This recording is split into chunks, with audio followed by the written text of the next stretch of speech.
Back to the Premier League show. As you can see, our guest tonight, former Newcastle Norwich goalkeeper Tim Krul. We're going to focus on Manchester United after Casemiro confirmed that he will not reverse his decision to leave the club at the end of the season. United announced in January that Casemiro would leave the club when his contract expires after 4 seasons at Old Trafford, more than 150 appearances. And the reason this has sort of resurfaced is because he's spoken recently, Casemiro, after Brazil's 2-1 defeat by France last night in an international friendly. This is what he had to say. "I'm still enjoying it a lot in Manchester. It is huge, the affection that fans have shown towards me, but I do really believe the decision is made and done. I believe it will be some difficult moments, these final games at Manchester United." OK, let's get Tim's thoughts on Casemiro. I mean, obviously, you know, his time at Real Madrid before he came to Manchester United, all of that experience. But do you sense, you know, what he's saying is right? It's done, it's the right time for him to go?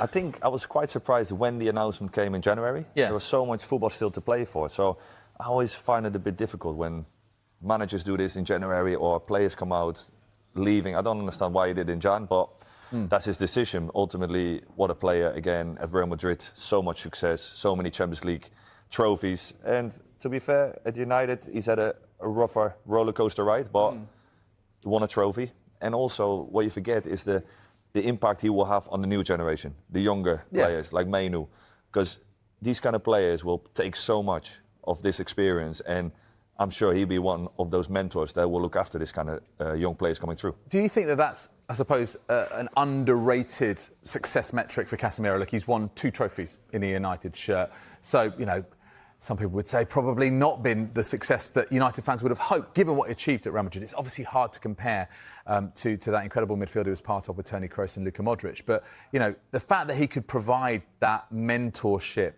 you know, it's an amazing education for someone like Kobbie Mainoo to have. So is that something that maybe he should value, going, yeah, I at least provided that?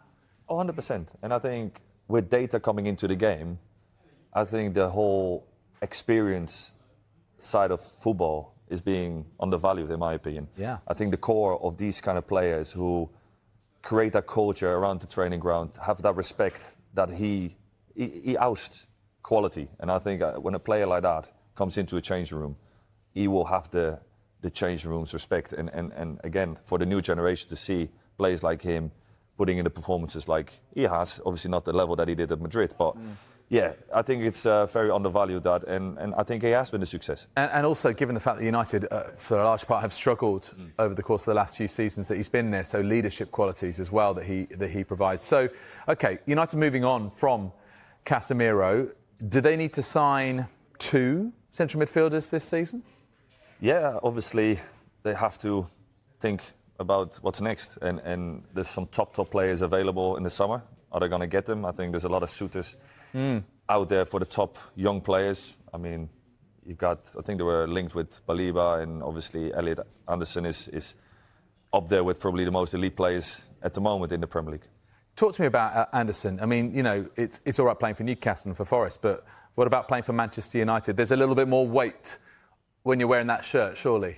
I love watching him play. I think Newcastle were devastated to see him go. A local lad like that, Eddie Howe knew that he would be in the England squad sooner than later. So yeah, again, and he's produced it. I think he went another level at Forest. I think the stats show up that he's in the top 5, if not top 3. Yeah. Top midfielders in the league at the moment. So yeah, I do think he's ready for another step. United. I think also it's be interesting to see what kind of summer he has. Can you see him starting alongside Declan Rice for England in the World Cup? Yeah, I think I love what Tuchel is doing with England. I think that he's got so many top players to choose from, and I think the way the coach is building at the moment, his way or the highway. And I think there's a lot of players who are individually amazing, but they need to fit in that kind of team culture. And Elliot Anderson, I think the levels he produced this season, he's definitely up there, that he will make a good stake to be on that plane.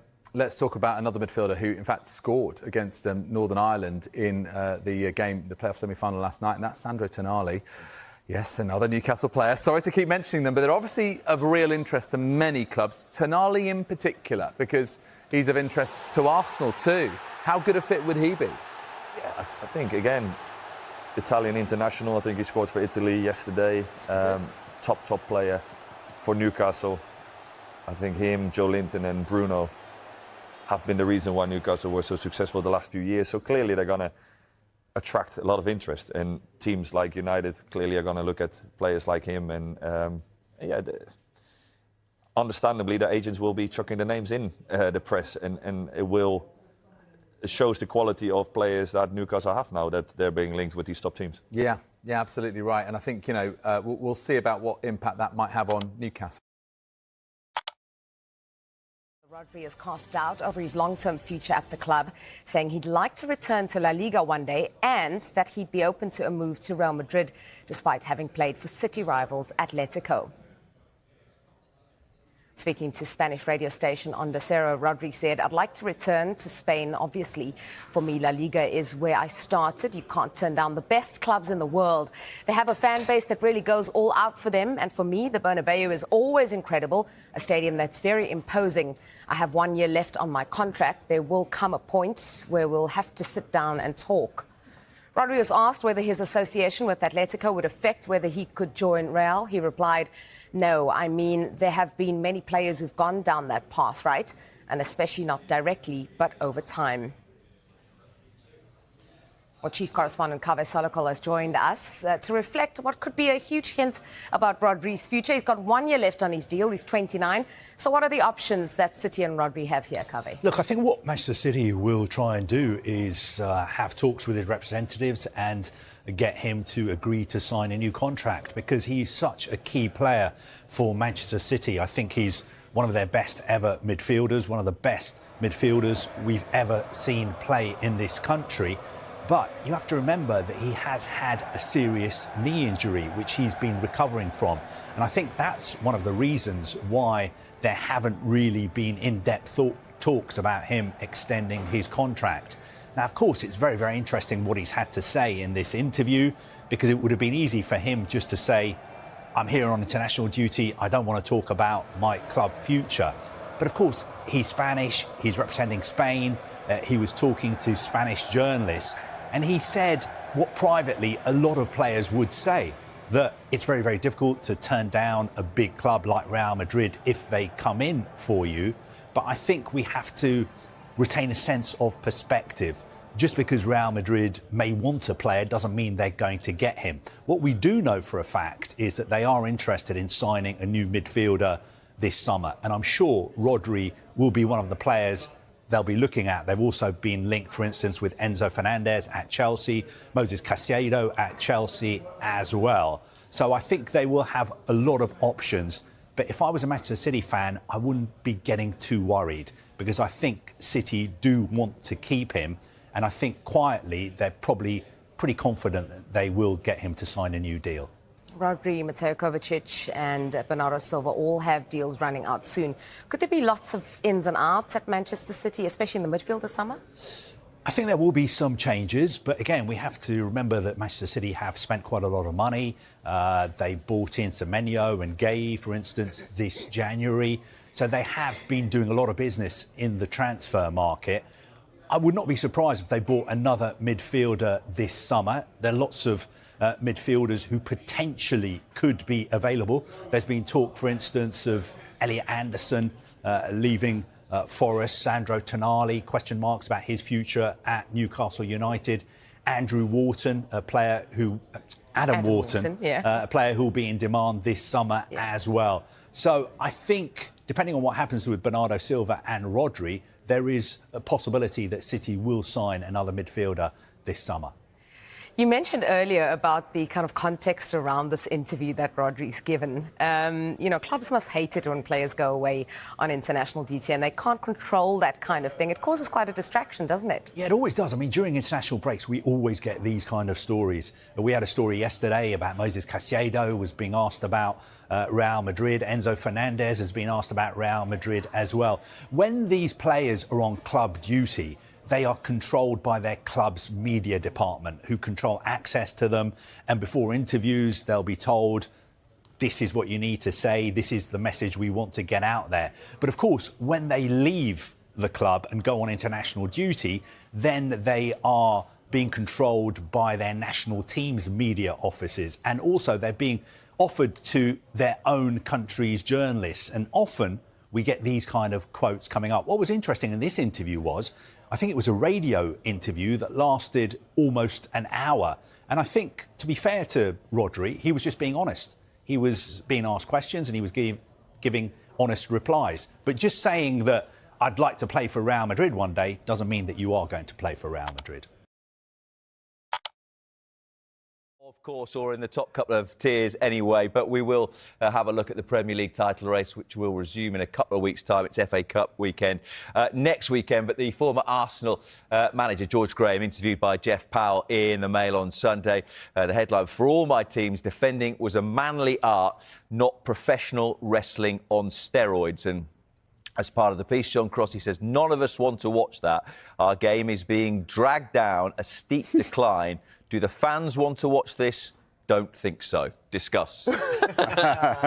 Well, I've got to be careful here because I know George Graham basically is a big fan of the show and will certainly be watching. Good. And Good morning, George. Absolutely, welcome, George. And having been on the end of a few George Graham rollicking over the years, I better watch what I say. No, I actually think it's a smashing interview. I really enjoyed reading it. And, you know, sometimes I think sort of kind of former players and former managers, when they go into, you know, into kind of what's happening today, don't have always a great handle on it. I'd rather them talking about what happened in the back. But this cut's actually a sort of a lovely mix between the two. But it did amuse me somewhat because I actually think in 89 was the greatest story, wasn't it, on the final day of the season. 91, they were brilliant to watch, actually, and I think undersold. But then by 93, he'd actually built an exciting team, far too exciting for George, so he kind of deconstructed it and made them actually boring and successful again and winning cups.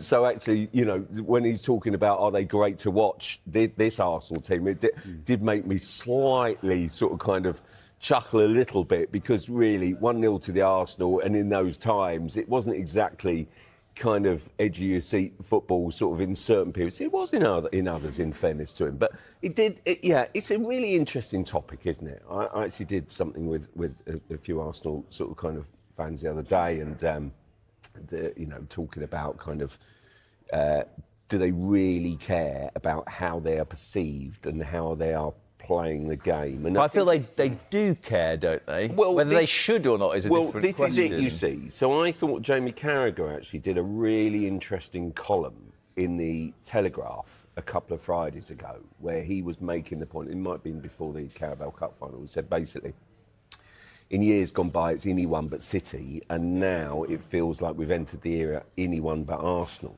And he was actually, it wasn't necessarily being critical, he was just saying, how did we reach this point? And I do agree with that. And I think Arsenal fans will rail back and say, oh, well, we don't care as long as we get over the line. But actually, I think they do care. Because I tell you why I think they should care. It's about respect. And basically, I thought last season Liverpool weren't given necessarily always the respect they deserve. If you are the best, if you win the champions, if you are crowned champions of the Premier League, you are the best team over the course of a season. You are clearly the best team. You've earned it. I don't care what the standard is. You know, Liverpool, I thought, were brilliant. Head and shoulders last season above everyone else. This season, it has been a quirky Premier League. It has been about set pieces. But I do think if Arsenal are champions, they will have earned it. And I tell you what, it's ridiculous a bit to be casting them completely about set pieces. Do they use set pieces? Yes, they do. But I tell you what, they do set pieces a lot better than anyone else. And everyone else is doing it, but they're just better at it. Are they entertaining? Well, at times it's not. But I tell you what, they've played really good football at times as well. I'm thinking particularly the Champions League game by Munich, Inter Milan, Atletico, really good performance levels. There's been other Premier League games as well. So I think they're a little bit cast, you know, let's be clear here, last couple of months, it's not been a great watch. And it feels like they've flicked a switch and said, we don't care how we get over the line, but we need to get over the line, and basically anything will do, because that kind of encapsulates the nerves around it. Could potentially be their first title in 22 years. And I think that it's all about the set pieces, and it hasn't been a great watch. But if they do it, I'm not completely convinced it matters that much. Which is interesting because George talks in that piece, as John said there, about the old 1-0 to the Arsenal line, and if you get over the line, well, it becomes a term of endearment, doesn't it, the 1-0 to the Arsenal. Do you think that lack of respect that John talks about there towards potentially Arsenal and referencing Liverpool last year is because we became spoilt for 4 or 5 years by two teams, particularly City, but also Liverpool 19-20, and teams that were great to watch and also brilliant and churned out 90-plus point seasons 4 or 5 years in a row? I do. I think that Liverpool, City, Pep, Klopp era stands with the Fergie Wenger era of great Premier League rivalries, and when we all miss it. You know, that was football of the highest entertainment level, highest level, and all that kind of stuff. And as John touches on, the standards across the league, the way the football's being played this season in the Premier League, it has dropped from an aesthetic point of view. It's dropped from just a levels point of view. We're seeing that in the Champions League with the struggles of some of the English clubs once they get to the knockout rounds. I don't think any of the top clubs have been anything like their vintage selves, and Arsenal are the best of a I'm not going to say bad bunch, but a bunch that are pragmatic and a lot more physical orientated, and there's a lack of fantasy in the Premier League at the moment. I agree that if I was an Arsenal fan, if I was Mikel Arteta, I wouldn't care. I'd want to get across the line. It's so important for the club. As a neutral, yeah, I wish there was more to watch sometimes. I was disappointed with the Carabao Cup final and how a team with that amount of talent couldn't try and assert themselves more.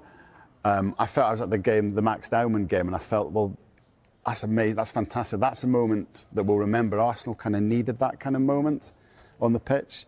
But to pretend that they're alone in this is disingenuous. You know, everyone's been poor, I'd say, in the top teams. You can say Man United are resurgent, so that's been exciting. They weren't good to watch under Ruben Amorim. Everyone else has been poor. Arsenal, I don't think, actually do have the best set-piece record in the Premier League. I think that's Spurs, possibly. Man City have got a great set-piece record. So yeah, they're just doing it better than everyone else. Their challenge, if they win, will be to grow as a spectacle. At the moment, it's about getting across the line. The great thing about you making that point about Spurs is our Spurs producer who supports them is still grumbling in my ear about something to do with Spurs whilst we're having this. He's not happy about anything and hasn't been for about 3 years, so he continues to moan. Jules, Johnny touched on it there, that it's more, you can churn your way to a league, and I think you become a bit misty-eyed, don't you, about teams that win the league. Oh my God, they won 3-0 every week. Well, they didn't. None of them did. You know, even City and Liverpool had a lot of 1-0ers and the brilliance of people like Van Dijk and company at the back. But in a cup final, that was the problem, wasn't it? That there just seemed no spark, particularly in that second half, and that City blew them away a little bit. Yeah, I think Guardiola deserves a lot of credit for the game plan, especially in the second half, tactically what he did, and even that screen of 4 that Arsenal really never found a way of beating. And it was not really a high press or an intense press. It was just very smart from Guardiola, even the use of Cherki and Bernardo Silva and Semenyo on that right-hand side. So there's a lot of really interesting things from Guardiola, which shows that he's still a world-class manager like Arteta. It's just that Arteta on that day could not find an answer to what Guardiola put in front of him, against him, and that was it. I think, knowing Arteta like we do, who is so relentless in his work rate of next time I'll be better, I will find a solution, especially that the Etihad game is in 3 weeks' time now. Well, actually Sunday, in 3 weeks' time. He will be more prepared for anything that Guardiola probably will throw at him.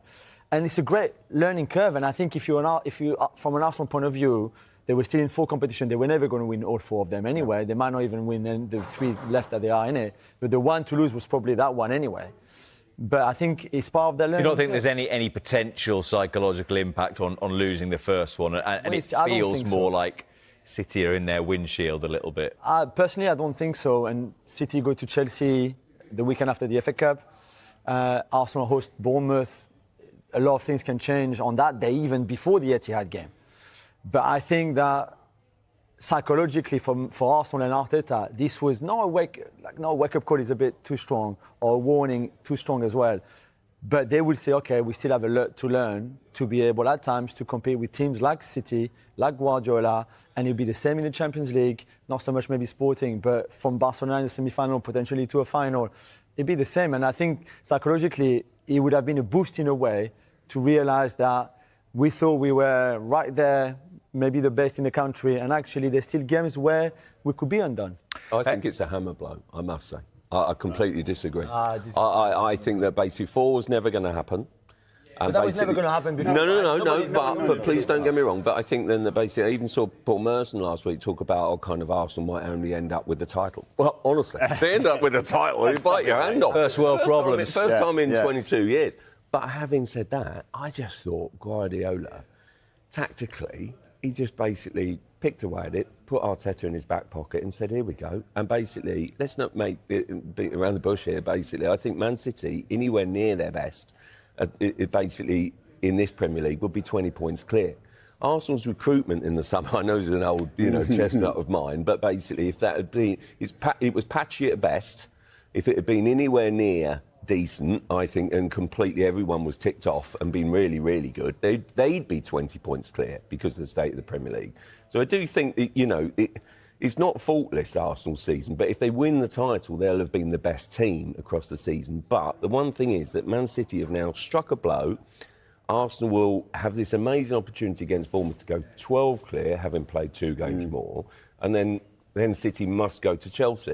But then if they don't beat Bournemouth, well, then all of a sudden it's the nerves back in, it's Man City in the rearview mirror, it's memories of Wembley, it's knowing that City have, got the potential beating of them, and then suddenly you're nervous again for them, simply because you think, not so sure about that. City absolutely, basically completely outplayed them, outfoxed them in that second half. It was a Pep Guardiola coaching masterclass, and where he basically, I'm afraid to say, he taught, reminded... Taught the apprentice a lesson, yeah. I think that would make Arsenal stronger, and that's why I disagree with Crossy on this.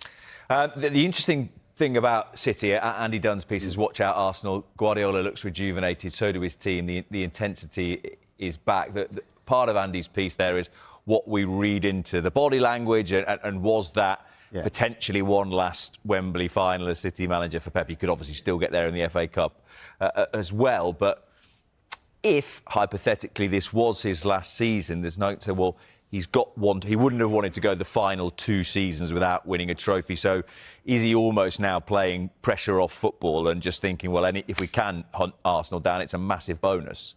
I think the pressure is off them, for sure. You think of his great rival friend Klopp winning the Carabao Cup in exactly those circumstances in the sort of farewell tour. The idea that City, though, are going to click into that relentless reeling off the wins mode, I still have a problem with. They've been so patchy this season. Pep aside, Pep reaffirmed how good he is, how much he wants it, kicking the stuff at the drinks trolley, whatever it was. Trolley, lovely. Trolley? Wasn't it trolley, was it? Drinks bucket? I don't know, help me. But it's whether the team can put together that kind of City-style run. I'm still not sure. Haaland still doesn't look Haaland. Foden's not playing.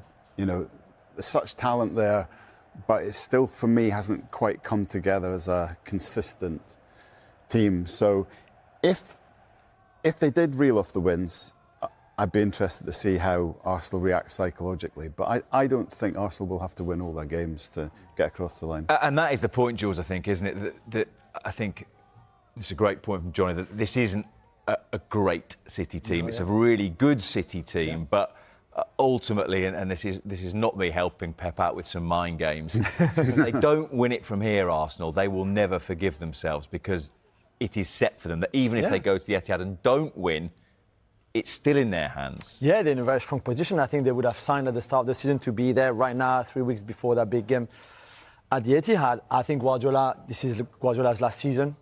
I think he won't be there next season. I think he's probably made his mind up already too.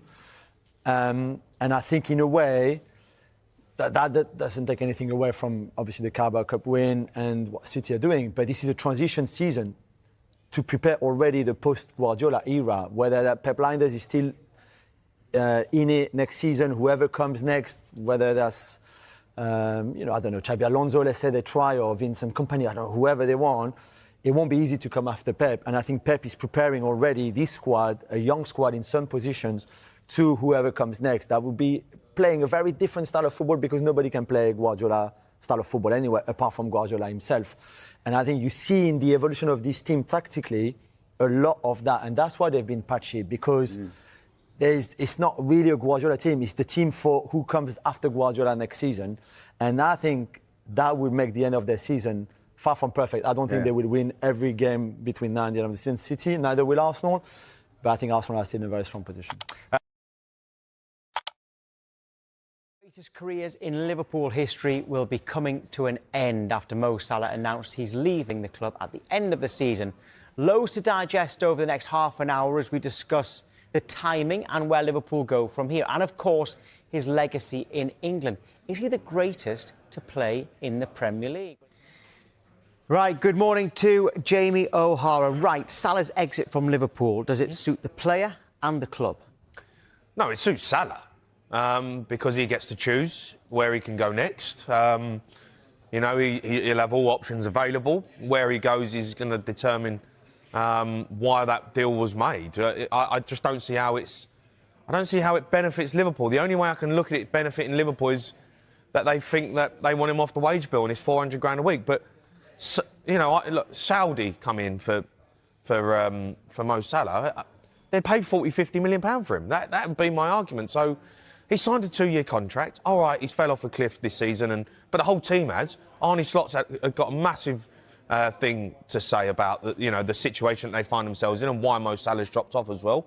I just think when you sign a 2-year contract, I just think there's residual value. The reason he signed a 2-year deal was they couldn't let him go. They let Trent leave on a free, and Salah, they couldn't let another superstar leave. So they gave him a 2-year deal, gave him what he wanted, but they also gave him the option that come the end of the first year, he had residual value that they could sell him.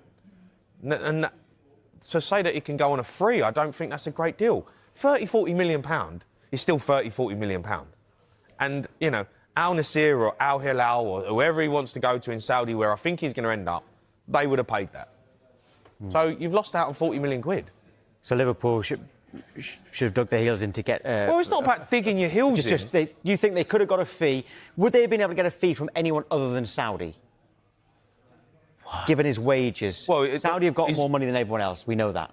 Yeah, it's his wages that are obviously the problem. If you're going to go to Juventus or, you know, Napoli or someone like that, they can't afford 400 grand a week.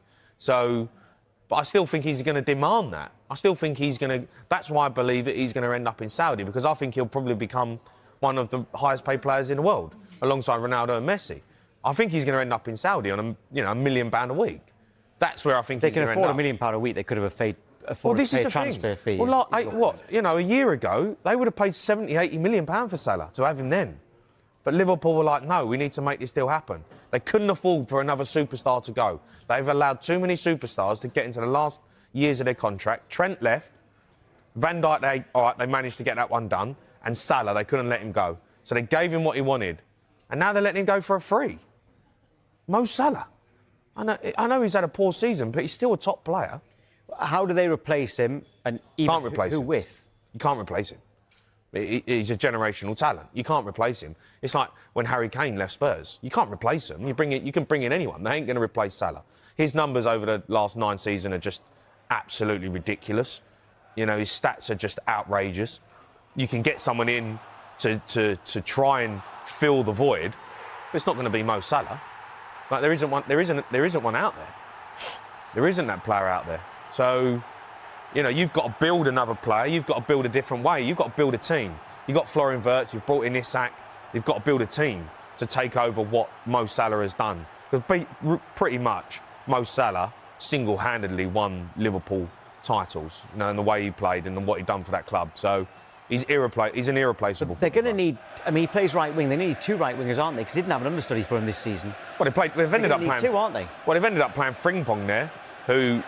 You know, has shown... He's supposed to be a right back. Well, he's a right back, you know, but in England, he's got found out a little bit of right back. But he's quick, he's pacey, he can put balls in a box. He's a different type of player to Salah. if you're going to get a Mo Salah, you need an inside forward who cuts in and makes things happen, drives through midfield, is talented. Where's that player? The only player I could think in my mind who could get anywhere, no one's going to get near Salah's numbers, but can be the kind of level that Mo Salah is Esteval at Chelsea. He's the only one I'd say there's a potential there for someone like a Mo Salah in a player like Esteval. But apart from that, where do you find that player? Short term, Bowen and Harry Wilson for free. I mean, Bowen's not free. I mean, Harry Wilson for free and Bowen as well, just to make sure that they don't have to get a youngster who's going to take 3 years to get as good as him. Listen, Jared Bowen and Harry Wilson They go straight in. No, they're really good players. And that's not taking anything away from them. They ain't Mo Salah. Come on. But if he's what we're talking about. You've said here. you can't get another Mo Salah, and I completely understand that. But if you're going to get someone to hit the ground running straight away, they're going to need two right wingers. Harry Wilson used to play for Liverpool. He's available free at the end of the season, unless he signs a new contract. And you've got Jared Bowen as well, who plays in that position. And listen, I like Harry Wilson. I think he's a really good player and he's had a great season. I don't know, Liverpool, you've got to find someone to replace Mo Salah, who's Jared Bowen, maybe. But, it's not like Jared Bowen's a young kid. It's not like Harry Wilson's a young kid. That's why I'm thinking that Bowen might not cost that much. I'm only throwing names here. No. Viewers, by the way, at home, please throw us some names, because that's just two of mine. He's irreplaceable. Tom, you can't find another Mo Salah. Look what he does in the football pitch. That player doesn't exist right now. That player doesn't exist. He's the end of an era. He's the end of an era for Liverpool. He's an end of an era for, in my opinion, some Premier League, the way Premier League players are playing. He's the end of an era. That rock and roll football, that style, that electric pace, the way he gets at players, the way he makes things happen, the DNA that Liverpool instilled over 5-6 seasons with Jurgen Klopp. He was everything that they did. And Liverpool, that's gone. That DNA that they built, that identity that Liverpool have had, in my opinion, they've gone away from it. I don't know why they've gone away from it, but they've gone away from it. And they've gone to a slow, possession-based build-up. And he's the end of an era at Liverpool. And they're going to miss him. They are going to miss him. We're going to be speaking to a Liverpool fan very shortly. But first, here's how we get involved in the Finalysis app. Scan the QR code here on the right of the screen for more details, and you will have all of this at your fingertips. Finalysis has partnered with Sky Sports to empower fan opinion. On the Finalysis app, you share your player ratings, your manager ratings, and your opinions on everything to do with your club, so that Sky Sports can put fan opinion at the heart of their football coverage. Scan the QR code to download the Finalysis app. So Liverpool fan Conor Ray joins us. Conor, what was your initial reaction to the news that he's going? Devastated. Jamie said it quite rightly there. It's the end of an era for Liverpool, and he's one of the best players to ever play for the club. So you lose a player like that, and what else can you feel except for devastated? I'd just come out of work when I saw the headline last night, and it topped off a pretty rubbish day. I think it's nice to have a little bit like with the Klopp announcement. I suppose it's nice to have an amount of games remaining that you can enjoy him and watch him and really soak in those last moments. But I'm absolutely devastated. He's one of the best players to ever play for the club. Are you surprised that you're letting him go on a free? Yeah, a little bit. I think it's for me, I wonder how much of it's a little bit of a nostalgia or, doing a service to the man. If he wants to go in the summer and the only way they can negotiate that is to get him out on a free and that therefore they can guarantee he goes, then I think, look, as a club, we owe him massively for what he's done over the years. Does it suit the club? No, I don't think so. I don't think he should be going at all. I think he's still got a job to play. And as you've just said, Jamie, I think he's absolutely irreplaceable. One bad season doesn't negate that. Sorry, Tom. Carry on. You say you owe him. Right, and his loyalty to the club. I get all that, but this is Liverpool's a business. Yeah, you allowed Trent to go on a free, right? Which was they ended up getting 10 million, didn't they? Well, okay, yeah. I see what you mean. 10 million, nothing, right? Could have got 100 million for him. Now Salah on a free, and we talk about being loyal to the man and you know he deserves to you know be able to leave if he wants to leave. Well, you also gave him the platform. You are Liverpool Football Club. Liverpool Football Club's bigger than Mo Salah. Right? You gave him the platform to shine. You gave him the platform to be the best player he could be. You know, like he went to Chelsea, it didn't happen for him. Liverpool gave him that platform. Jurgen Klopp gave him the platform. So it works both ways, I think. It works both ways. You know, it's not all about Mo Salah. I think Liverpool, I don't know, I'm surprised that you go, no, we'll let him go for nothing. We'll let him go. What? There's a couple of bits to that I think are probably, I mean, you're right, and I was surprised to see it be for free as well. I think there's probably a couple of bits to it, right? Like you alluded before to, are any other European team likely to pay the fee and his wages? And I think that's probably unlikely. If he doesn't have a guarantee from the Saudi league that he's going there, then he may well be looking elsewhere. Then trying to shift him for a fee and wages means you can't really announce that he's leaving until you know where he's going, or you know, or similar. So it kind of puts the dampeners on potentially on the end of his Liverpool career as well. We've seen in the last few years that Saudi teams have stopped paying quite so much money for players. Whether they're now willing to fork out 30-40 million on him might have been part of the conversation. I don't imagine the club have made the decision to let him go on a free without having had those conversations and without Salah and his agent having had those conversations. So I'm sure the way it's come about, whilst it is strange, and I totally agree it's strange, I'm sure it's come about from kind of what's the best for all parties. You're right when everyone is saying that he's irreplaceable. I understand that, right? But you do have to try to replace him. And I maintain that you need two right-wingers this summer. What names can you throw into it? I said Bowen and Wilson. Someone messaged with Kvaratskhelia. At the bottom of the screen there, you've got Michael Olise as well coming in. A lot of them are going to be very expensive, but you are going to have to try to replace him. Yeah, I mean, we have to try, but I've got to go on record and say you can't. It'd be impossible to replace him. You can bring someone in to play in that position, and they can put up similar, you know, they can put in similar levels of performance game by game, but they're never ever going to hit the heights that Salah did. They're never going to replicate what Salah's done.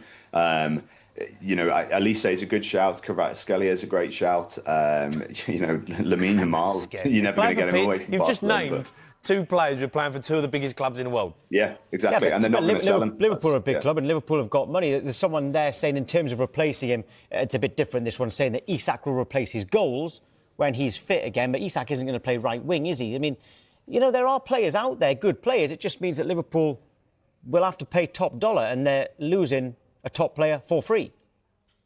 I think it's more likely we'll see a change of system, if I'm honest. I think we've already seen, like, you look at the Galatasaray game last week and how Salah played more centrally and up top with Ekitike as well. I think that's probably the plan moving forward, is for Isak and Ekitike to do that. And then, hopefully you see Isak and Eki replicate those goals with Szoboszlai and Wirtz in a more attacking role behind them with no wingers. But I mean, I'll come back to again, is it right time for the club? And for me, no, because when Salah played centrally alongside Ekitike and Isak, he was just as lethal and has proven this season when the rare occasions he has played more centrally, like all the best players in the world do move more central and later in their career. Are you worried about where Liverpool are going though? Because it is end of an era. It is the end of, you know, like these blockbuster players in terms of, you know, Diaz and, you know, Salah, you know, Firmino, that these kind of the rock and roll. We always say the rock and roll player. Are you worried about where the identity is going to go with Liverpool now? That type of player, who are they going to sign? Because look, you sign the Wirtz and you've got these players who now it's pass, move, but you played high intensity, you know, football, and now I don't know if that's going to be the case. Yeah, I mean, look, you only have to look at results this season, and yes, I'm worried about Liverpool. I'm wholly unconvinced that Slot is able to turn it around for us. I think there's an argument to say he should have gone a long time ago.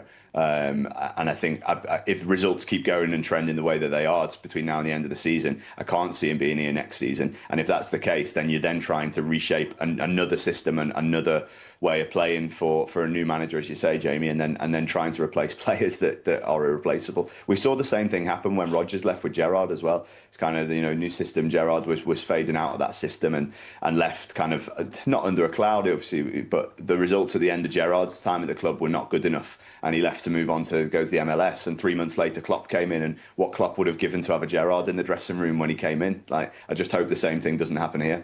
Is Salah your greatest player in Premier League history?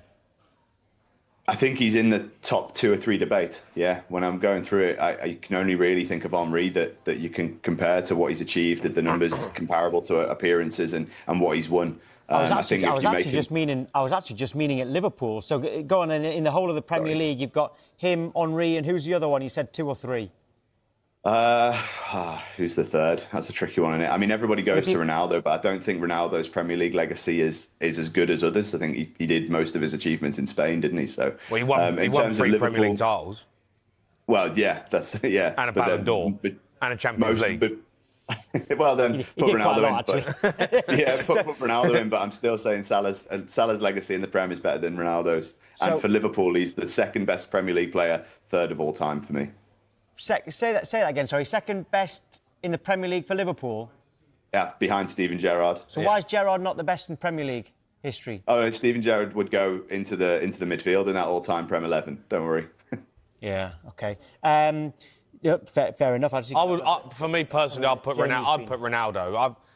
I just think Ronaldo is a better. I get the longevity and I get over 9 seasons of him being in the Premier League, Salah. You know, and his numbers are just unbelievable. I get all that. Yeah. But if I'm picking a right winger in the Premier League, in an all-time Premier League 11, I'm picking Ronaldo. Right, we're going to get much more into his legacy a little bit later on in the show. But what was your favourite Salah moment so far, Connor? I mean, you played it just before I came on there. I think him being the first visiting player to score a hat-trick at Old Trafford, that's a thorn in the side that they'll have for a while. Yeah. But then I also felt my favourite recently was him being crowned by the team last season. The image of him wearing the crown off the Premier League trophy just kind of capped what Liverpool fans have been saying about him for years, right? He's the Egyptian king, and he's absolutely proven that in his time here. Is he going to get 1, maybe 2 more trophies between now and the time he leaves? Let's hope so. Yeah, I saw what Jamie Carragher said yesterday about, forget his Anfield farewell, the ultimate farewell's in Budapest, and I'm very, very much hoping that that's the case, however unlikely it feels at the moment. Yeah, PSG in the Champions League, and you are still in the FA Cup as well, albeit away at Manchester City in a couple of weeks' time. Connor, thank you. Cheers, guys. Thanks. In the end, delivered so little as Wales, Northern Ireland and the Republic of Ireland all lost their World Cup playoff semi-finals. We're going to start with Wales, who were just minutes away from victory against Bosnia-Herzegovina, but eventually lost on penalties in Cardiff. There's some exciting times ahead for you. There's a group of players. You have the Nations League coming up, Group A. You have a Home Nations Euros coming. It's not a bad time to be a Welsh footballer. I feel for them. My heart hurts to get to back-to-back World Cups. It was really our target, and to know you've not got there, and when you see players really disappointed, it hurts you more. Well, our correspondent Geraint Hughes was at the Cardiff City Stadium last night. We can talk to him live now this morning. Geraint, such a tough night for Wales players and the fans. Yeah, it wasn't to be. I think in the cold light of day, it is a classic morning this morning, which kind of probably sums up the mood of everybody in Wales. It is not the greatest morning. But I think in the cold light of day, it's really what should have been. Last night, after Wales completely dominated the 90 minutes, bar the last 20 minutes when Bosnia, they went for it and got themselves back into the game, but Wales allowed them, and really, with the dominance they had, I suppose you could argue at 1-0 up, they really should have put the game to bed. That they were the superior side. They had the chance, and they didn't take it. And, when you've got somebody like Edin Dzeko, 40 he may well be, but he is still some player, and they were putting good balls into the box. They had a set piece. These things happened, and they got an equaliser, and then they hung on for penalties, and we know how that ended. In terms of penalties, what a horrible way! What a horrible way to settle a game. When I was walking back through the stadium last night to go and see Craig Bellamy, I passed a couple of the Wales players. I won't name who they were, but they were absolutely inconsolable. I think that gives you some idea of the emotional energy that was put into the game last night and what it meant to them. But in terms of Bellamy, what does he say to those players who missed those penalties? Nico Williams and Brennan Johnson's. They stood up to take those penalties, yet they've missed, and we are talking about them. But it was a question that was asked to Craig Bellamy last night about, have you talked to the players? Will you talk to them? How do you talk to the players? Brennan in particular leaving the pitch in tears. I just wonder if you've had a chance to speak to him or have a moment with him. No. Okay. No. No, the group's always, but of course I'll speak to Brennan. We couldn't have done any more on penalties. Honestly, it was really, because I don't believe in luck on pens. I don't like it. You got to be prepared. You got to rehearse them. So every day training, even analysis on penalties, we went really through it. That leaves me more bewildered. There's no blame on Brennan. There's no blame on Nico. Everyone knows when when it goes to penalty shootout, it's a lot easier to not take one than it is to take one. All the boys get around him. We're a team. No one blames anyone. This is football. The pressure's on all five, and then beyond that, if it goes. So absolutely no blame on Brennan or Nico. It's absolute credit for them to take that ball and put it on the penalty spot. They scored penalties in the past, and they'll score again in the future. You feel like you let your country down, but they haven't at all. We wouldn't be here without them today. There'll be some very, very tired people, maybe even some of the Welsh squad that haven't even had a wink's sleep. Craig Bellamy said last night he wasn't expected to sleep a drop last night, but he said the sun will rise. It's not doing that too well this morning. He said the sun will rise, and he believes in the young talent that he's been able to develop over the last 18 months, and that they do have a bright future with more players coming forward. And of course, if you are to look to some brightness, the Euros in 2 years' time, the next major tournament after the World Cup this summer, where Wales will not be there, Euro 2028. Wales, one of the hosts, indeed hosting the opening match. He's urging the Welsh public to stay with him, stay with the team, and look forward to bright times yet. Yet on this occasion, they have sadly, very sadly, missed out on going to this summer's World Cup. Geraint, thank you. Well, Northern Ireland's 40-year wait for a World Cup appearance goes on after a 2-0 defeat to Italy in Bergamo. Italy, who've not featured at a World Cup since 2014, now progress to face Wales' victors, Bosnia and Herzegovina, for a spot in the finals. Of course, we want to challenge all the time, but we've got to recognise where we are as a nation and what we have to do. To get to a World Cup is extremely difficult. For us to get to a World Cup, we have to get there at the expense of a nation like Italy, which is a huge challenge. We obviously had a huge challenge in our group with Germany as well.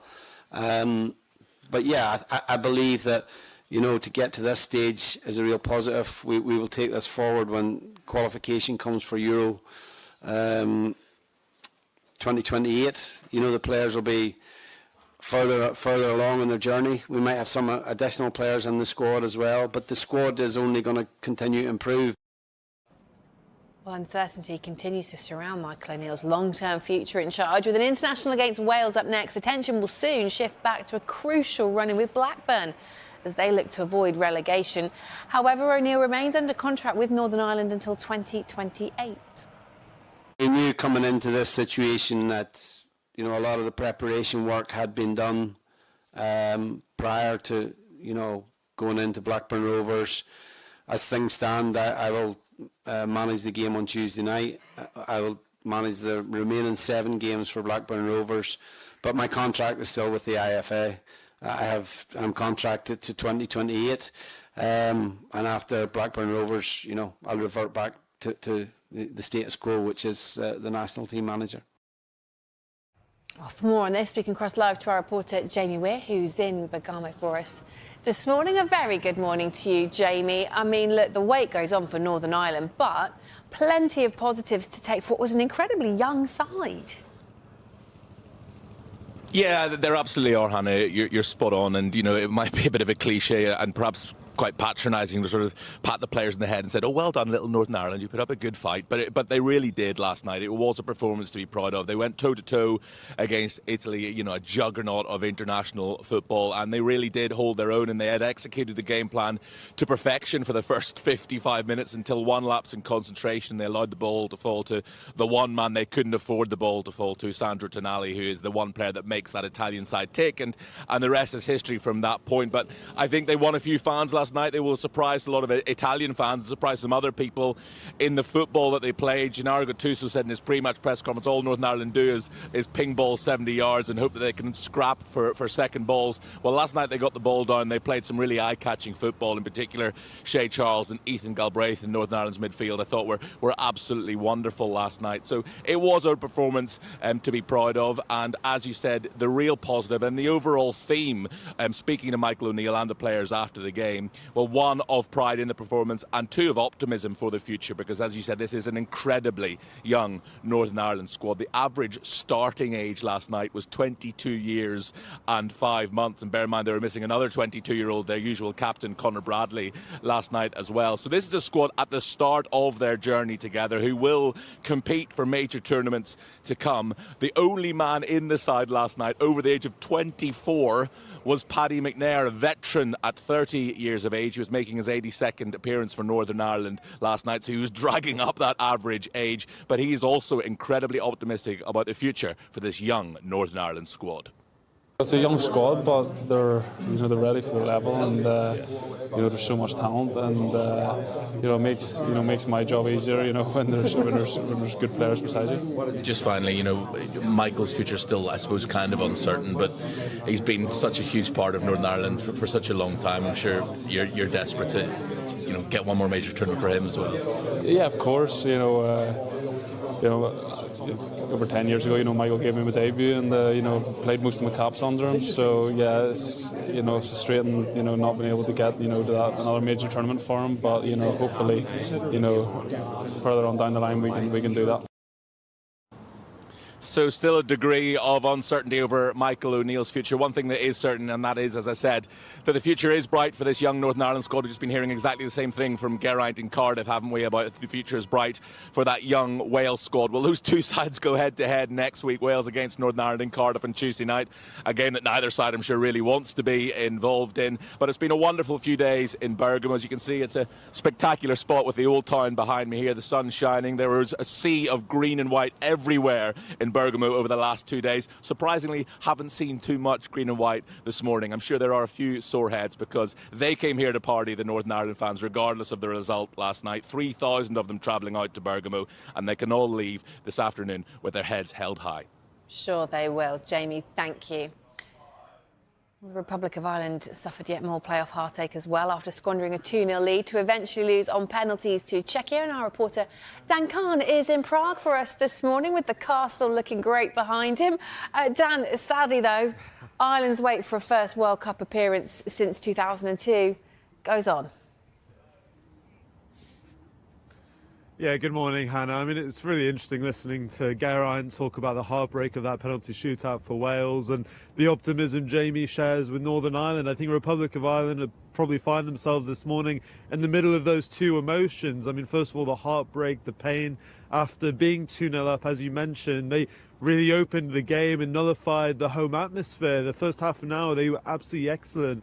But then to give away that penalty soon after going 2-0 up, that felt like the huge moment in the game. The complete momentum shifted back to the home side. And in the second half, Republic of Ireland really failed to really play too much football. And it was really interesting hearing from Hemir Hallgrimsson's counterpart in the Czech dugout talking about Miroslav Kuček, talking about how it was a battle, it was a war, it was a game of duels and 50-50s. And in the end, the Czech Republic probably dominated that part of the game in the second half, and that obviously led to the penalties where the likes of Alan Brown, Finn Azaz missed those penalties. Kevin Kelleher did save one, and it looked like in the penalty shootout, and they took the lead in there, that they were going to get through to that final on Tuesday, but it wasn't to be in the end. And it continues what isn't a great qualifying record in these playoffs for Republic of Ireland. You can see when you combine the likes of the Euros and World Cup playoff rounds, they've just won 3 out of 11 matches and had some really heartbreaks in World Cup playoffs especially. You go back to the Denmark game a while ago, also France, that controversial loss there. But look, we also have to talk about the positives for the Republic of Ireland. As Jamie Weir was talking about with Northern Ireland, there is a lot of positive kind of atmosphere around this team, a young team still developing, and they showed last November just what they're capable of in terms of beating the likes of Portugal and Hungary. No matter their World Cup or FIFA rankings, they've shown that they can compete with the best, and Republic of Ireland coach Jaime Hallgrímsson also believes there's a lot, despite a heartbreaking loss last night, to be hopeful for going forward. Still, it's always strange to say that after you lose like today, but I know I'm biased in this, but all the statistics and the metrics around the team have improved. So yeah, it's growth. Big games on the line. Crunch times all the time, and we've managed to go through this, and I think that shows the resilience, the character of these players. And that's why I feel confident going on that we will keep on improving. Like, Hannah, it wasn't to be for the Republic of Ireland, but spending so much time with the Irish fans over the last few days, I think the sentiment, despite the disappointment last night, albeit it's been a really difficult few years for this Irish team, and anyone who's followed them, even last September, it didn't look like they had much hope in terms of qualifying for the Summer's World Cup. But I think what this team has given their supporters is that hope for the future. And I think as a football fan, that's all you can hope for as they prepare, after Tuesday's game against North Macedonia for that next Euros campaign. Dan, thank you very much. Coming from Tottenham Hotspur, and it is that Spurs boss Igor Tudor has left the club. The club say we can confirm it has been mutually agreed for head coach Igor Tudor to leave the club with immediate effect. Tomislav Rogic and Ricardo Ragnacci have also left their respective roles of goalkeeping coach and physical coach. We thank Igor, Tomislav and Ricardo for their efforts during the past 6 weeks in which they worked tirelessly. We also acknowledge the bereavement that Igor has recently suffered and send our support to him and his family at this difficult time. Any update on a new head coach will be provided in due course. So Igor Tudor, who had that interim position after Thomas Frank left the club, appointed at the end of February. So it says 6 weeks here. Not sure it was actually fully 6 weeks in total. Tottenham Hotspur currently 17th in the Premier League. 1 point above the relegation zone. Remember, haven't been relegated since the 1970s. Very much in danger of doing so at the moment. And they've relieved Igor Tudor of his duties. Some prominent Spurs players have come out over the weekend. Teddy Sheringham notably on social media saying the time was right to get rid of Igor Tudor because he has not made the impact that was requested when he joined to replace Thomas Frank on that interim basis. Next up for Spurs is a trip to Sunderland on the 12th of April, coming into the break off the back of a 3-0 defeat to Spurs at that point, so Nottingham Forest at that point. They could be in the bottom three by the time of that Sunderland game. West Ham and Wolves playing on the Friday. West Ham United, big rivals for Spurs, of course, in that part of London. And it is a picture for Spurs where Bruno Saltor, I'm hearing now, as well, will lead training for those few players left at the training centre currently because of the international football break. Spurs, we understand, say there'll be news in due course regarding a head coach, but we understand the plan is to appoint a new head coach in the coming days. The new head coach will be in place for when the players are back from international duty, at which point Spurs will have approximately 10 days to prepare for the fixture at Sunderland. Who that person will be. Of course, there have been calls for Robbie Keane, currently coaching in Europe. There have been calls for Tim Sherwood, has thrown his hat into the ring, former Spurs interim head coach. And, of course, lots of people will call for Harry Redknapp, despite being in his late 70s, to return to Spurs with his associations with the club. But the news coming into us is that Bruno Saltor will take training for the next couple of days at the training centre. Igor Tudor has been relieved of his duties with immediate effect as Spurs interim head coach, and also leaving Tomislav Rogic, Ricardo Ragnacci, leaving their roles of goalkeeping coach and physical coach. Any update on that situation as we get it here on Sky Sports News throughout the afternoon. Igor Tudor is no longer Spurs coach. We'll wait to see who will be appointed in the next few days. Any developments will bring to you as soon as we get it here on Sports Sunday. Yeah, feels a little bit different. Like you said, I know this place very well, but coming in today, there's a lot of new faces and obviously a whole lot of pressure. So yeah, no, it feels a lot different. It definitely feels to us, I think, in this room, the journalists amongst us, that there's maybe one or two central midfield places still up for grabs in Thomas Tuchel's World Cup squad. And of course that's only a couple of months away now, so this is the last chance you or any of the players have got to impress. Do you feel that you're a serious contender? Do you have confidence that you could make that plane? Yeah, I think this season I've had a very good season. I think hence that's why I've been luckily enough to be called up. So I just need to keep on my form and show everyone what I can do, and who knows when the squad ends up getting selected. John. Hi James. Did you have an inkling? Did you think it might be coming? I'd hoped it would come, yeah. Like I said, I felt personally I've had a good season, and it's probably the best I've played since I've started. So I was very confident and hoping that I would get the call up, and I'm very thankful that I did. And tell us how you found out. Who was the first person that you called? What was their reaction? Yeah, to be quite honest with you, he messaged me, said that we need a call, and obviously we had the call, and it was a very positive one, and I was very happy. And then, to be honest with you, I didn't tell anybody because I knew the squad was going out the next day. So on the way to training, I rang my mum and my dad and brother and stuff, and let them know, but I just wanted to digest it myself, and so yeah, I didn't even tell anyone. And how instrumental do you think David Moyes has been in all of this? Yeah, no, I think since he's came in, not only myself, the club has gone. I've been leaps and bounds, so I think that's only testament to him and his staff, and I'm very thankful for all the help that he has gave me since he's came in.